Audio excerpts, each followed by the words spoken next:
Dimanche 3 avril 2022, merci de regarder RTI 1, il est 6h30. Le Premier ministre Patrick Achi s'est rendu samedi dans la région du Sud Comoé, une région où il devrait procéder au lancement du projet de chaîne de valeur compétitive pour l'emploi et pour la transformation économique. Mais avant, le chef du gouvernement a procédé à la visite d'une usine de transformation de caoutchouc à Adaou. On regarde le reportage d'Alexis Ouedraogo. Plus de 80% du caoutchouc naturel produit sur le continent africain vient de Côte d'Ivoire. Le pays, quatrième producteur mondial, a dépassé la barre du million de tonnes et entend consolider cet acquis. Mieux, renforcer sa chaîne de valeur pour plus d'impact sur la vie des populations. Ce samedi, en visite de travail dans le Sud Comoé pour le lancement du projet de chaîne de valeur compétitive pour l'emploi et la transformation économique, petite escale du chef du gouvernement dans une usine de transformation. C'est une joie pour nous en tant qu'acteurs de la filière EVA, voir le Premier ministre se déplacer pour visiter nos installations, c'est une fierté pour nous. Le Premier ministre vient de nous inviter à dépasser la première transformation et à aller à la deuxième transformation, là où se fait la plus-value. Et donc, nous nous inscrivons dans les instructions qu'il vient de nous donner. Le gouvernement veut pour cette filière passer de la première phase de transformation à la deuxième phase plus rétributive. Patrick Achi vient donc toucher du doigt les problèmes du secteur et déployer l'arsenal gouvernemental pour le rendre plus fort par la modernisation des unités, l'intégration des solutions digitales et autres accès à de nouvelles niches de marché. Un peu plus tard ce samedi, Patrick Achi ira à la rencontre des producteurs. Et c'est au stade de la ville d'Aboisseau que Patrick Achi a lancé le projet des chaînes de valeur compétitives soutenu par la Banque mondiale et doté d'une enveloppe de 200 millions de dollars. Il permettra d'augmenter la rentabilité des filières de production à travers l'ensemble du pays. Il permettra également d'améliorer les conditions de vie et de travail des producteurs. On retrouve encore une fois Alexis Ouedraogo. Chef du gouvernement!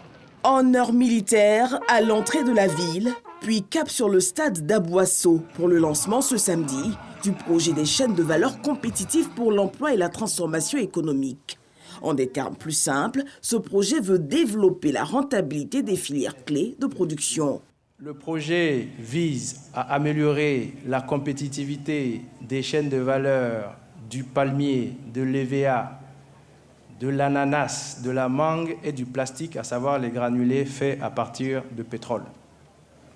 Améliorer la compétitivité voudrait dire augmenter la valeur et le volume de nos exportations dans ces spéculations.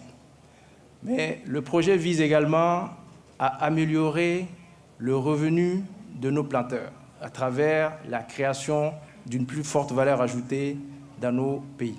Soutenu par la Banque mondiale avec une enveloppe de 200 millions de dollars jusqu'en 2027, le projet va changer la donne agricole ivoirienne. L'ambition est bien sûr que le développement des filières a démarré du producteur et de l'agriculteur, à l'entrepreneur, transformateur, au commercial, crée plus d'emplois et que ceci soit surtout plus rémunérateur. L'idée est que vous génériez et tiriez de plus de valeur des produits que vous produisez déjà. Pour le chef du gouvernement, c'est ici la mise en place d'un paradigme nouveau, apportant plus de richesse aux acteurs premiers de la chaîne. Si vous vendez les fèves de cacao,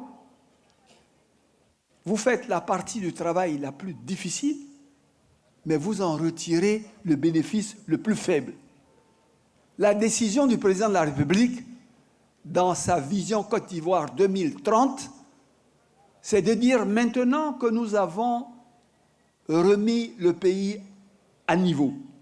Maintenant, il faut nous attaquer véritablement à la transformation structurelle de notre économie, qui veut dire de partir d'une économie qui produit la matière première pour arriver à une économie qui la transforme et qui la vend transformée en gardant toute la valeur ajoutée.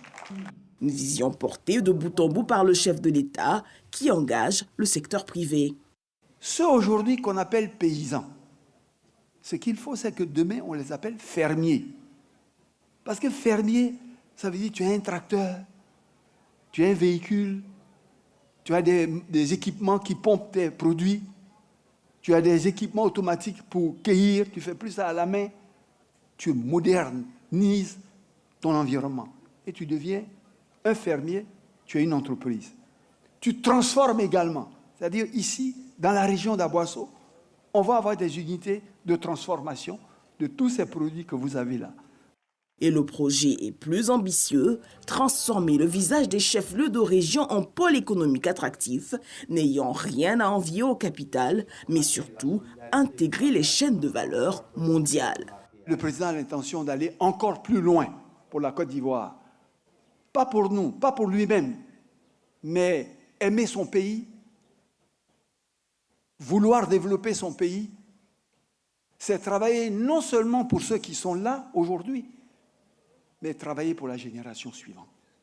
Au terme de cette rencontre, le Premier ministre a échangé un repas avec producteurs et transformateurs, des échanges francs et pragmatiques.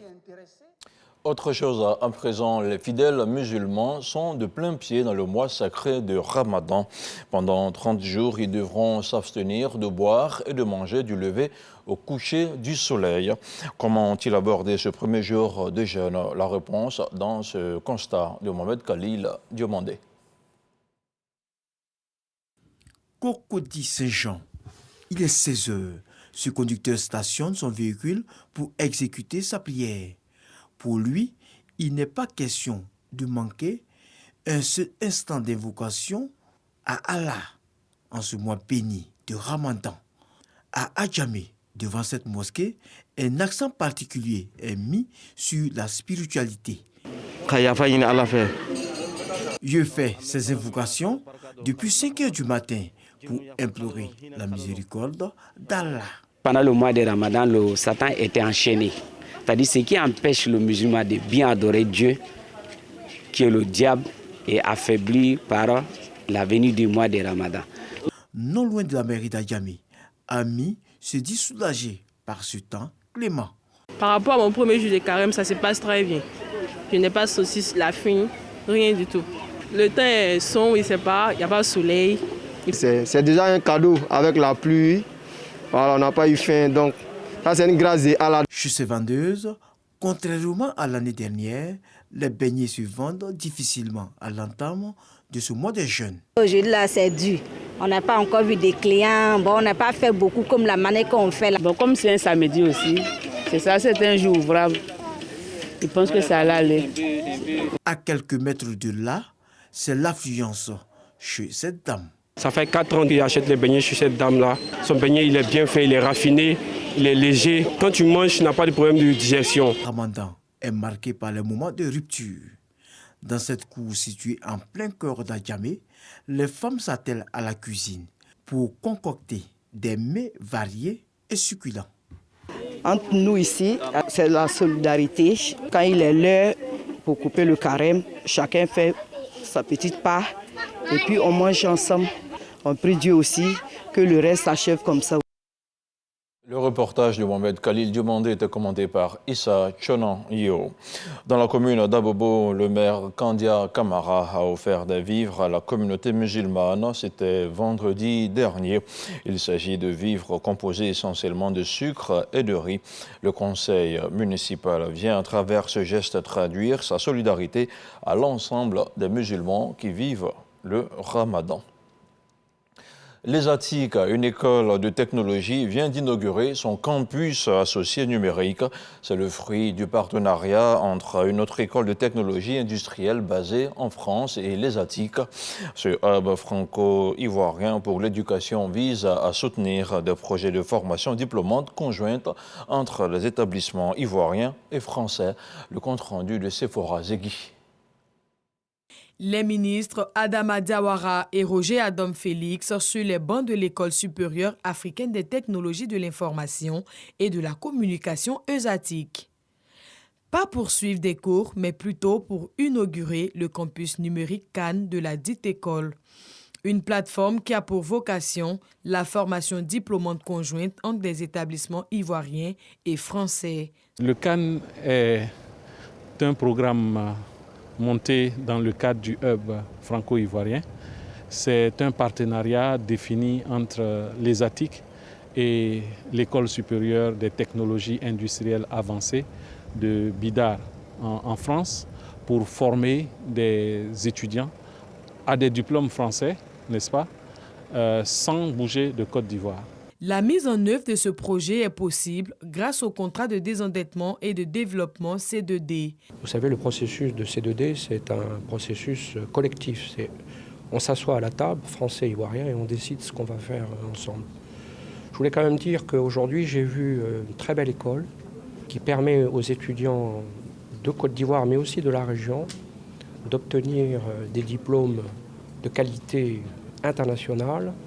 Et ces jeunes sont susceptibles de créer des entreprises, de lancer des start-up et donc de créer des emplois pour eux-mêmes, pour la Côte d'Ivoire, dans un pays où, comme le dit le Premier ministre Patrick Achi, c'est le secteur privé qui va créer des emplois. Eh bien, cette école participe à cette ambition et c'est remarquable. Pour les ministres, c'est une chance pour les apprenants de Côte d'Ivoire. C'est vraiment tout un plaisir pour le ministre que je suis de constater que j'ai dans mon écosystème d'enseignement supérieur des structures qui répondent à ce genre de qualité. Il s'agit d'un projet qui va permettre, j'aurais dit, d'initier des partenariats entre les structures d'enseignement supérieur françaises et ivoiriennes.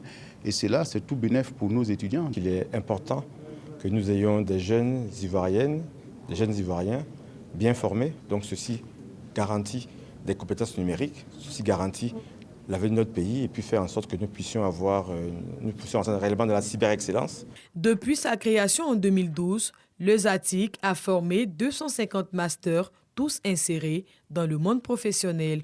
Ce campus associé numérique offre ainsi plus de chances aux jeunes et aux cadres des entreprises de figurer parmi les masters de l'ESATIC.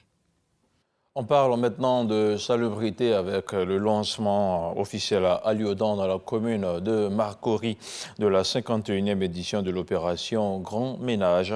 Une occasion pour le ministre de la Salubrité et de l'Environnement d'inviter la population à un cadre de vie sain et au respect des ouvrages d'assainissement.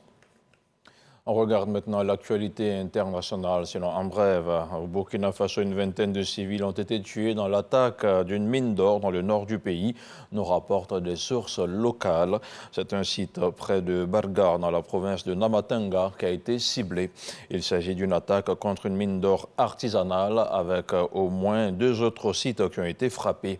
Les autorités attribuent ces raids meurtriers au groupe djihadiste.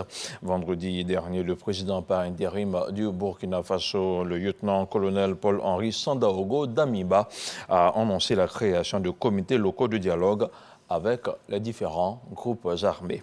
Et puis, à la tête du Niger, il y a un an, Mohamed Bazoum s'est exprimé hier samedi sur la situation sécuritaire dans le Sahel, notamment sur la force G5 Sahel qui a du plomb dans l'aile, selon lui. S'agissant du redéploiement qu'il souhaite de la force Barkhane du Mali au Niger, le président nigérien a indiqué que des pourparlers formels allaient démarrer très bientôt. Voilà, c'est la fin de ce 6h30. Merci de l'avoir suivi. N'oubliez pas les éditions de 10h et de 13h avec Herman Guivet. Quant à moi, je vous retrouve ce soir à 23h.